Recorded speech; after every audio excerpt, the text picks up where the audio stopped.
The United States President Donald Trump caused more confusion today. This time it's over a major trade deal.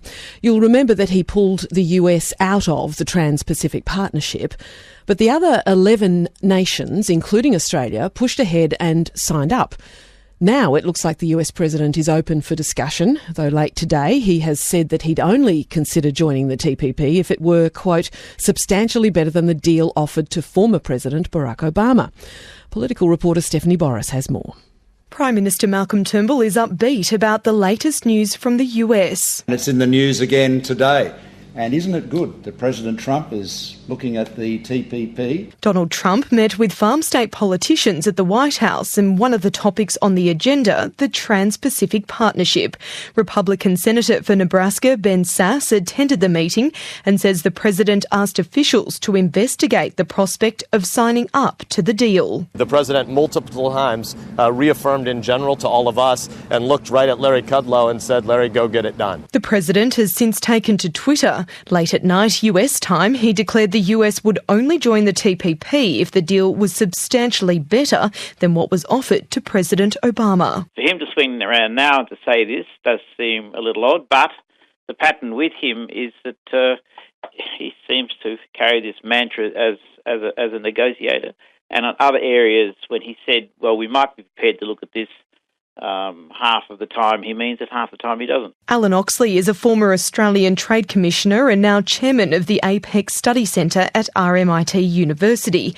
He says it's important the United States does join the Trans-Pacific Partnership, but how and if that occurs will be interesting to watch. Typically in the negotiations with the United States, because it has been the biggest economy and the most open, usually it's the one which is where been able to exert the bigger leverage about preferred issues of favourite interest to the United States.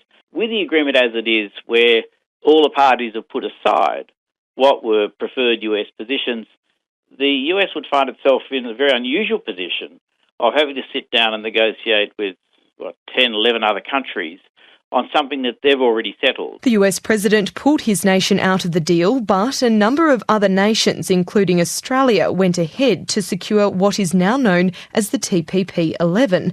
Trade Minister Steve Ciobo is welcoming the developments from the US, but he's made it clear Australia and the other nations that have signed up to the deal will not be halting its development. We hope the TPP 11 will come into effect at the start of next year. I don't believe there'd be any appetite to put pause on that while we had further discussions with the United States. Australian farmers are one of the groups benefiting from the TPP.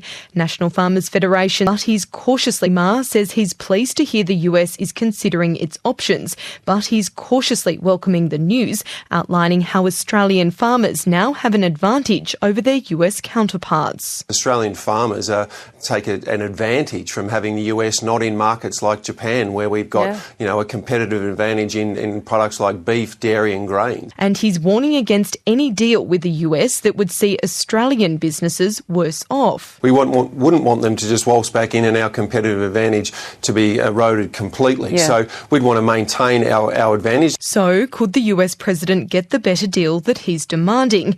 Trade Minister Steve Ciobo. 11 countries have signed up. We're firm on the deal. We're all working to put the deal into effect. I can't see that all being thrown open now to appease the United States. But we would welcome the United States coming back to the table and we can have discussions. The federal government is yet to speak to the US administration about the latest developments. The first they'll hear about further details will be through the president's Twitter account. Oh, surely not. Stephanie Boris reporting.